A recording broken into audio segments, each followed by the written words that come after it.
সোনা একমাত্র রূপাকেই ভরসা করতে পেরেছিল। যতই হোক, দুই বোন তো তারা। রূপাকে ভরসা করে সমস্তটা বলতে পেরেছিল। আসলে রূপাই প্রথমে প্রশ্ন করেছিল যে, বলো, বলো সোনা, রুডির মা তোমার গায়ে কেন হাত তুলছিল?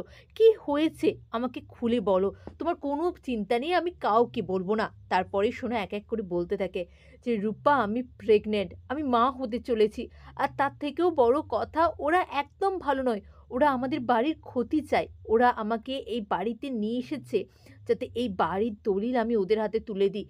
নাহলে ওরা বলেছে বাবা-মাকে শেষ করে দেবে। এই সমস্ত কিছু শুনে তো রূপা অবাক হয়ে যায়। বলে, "আমি এক্ষুনি মাকে বলব।"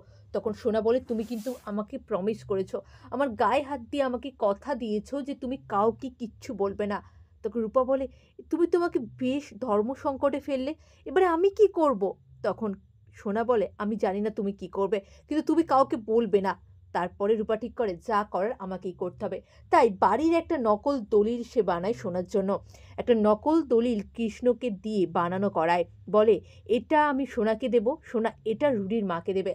তাহলে রুডির মা বুঝতেও পারবে না যে এটা নকল। আর এইভাবেই ওর মুখোশটা আমাদের পরিবারের সকলের সামনে চলে আসবে।" হ্যাঁ, এইবারে ২ মেয়ে মিলেই বাজিমাত করবে। কুন্তলা কুমারীকে হাটে হাঁড়ি ভেঙে দেবে তারাই, সোনা আর রূপা। হ্যাঁ বন্ধুরা, অনুরাগীর ছোঁয়ার আগামী পর্বে এমনটা হলে কেমন লাগবে জানান। চ্যানেলে নতুন হলে অবশ্যই চ্যানেলটা সাবস্ক্রাইব করে দিন। কেমন লাগছে অনুরাগের ছোঁয়া আপনাদের জানাতে কিন্তু একদম ভুলবেন না।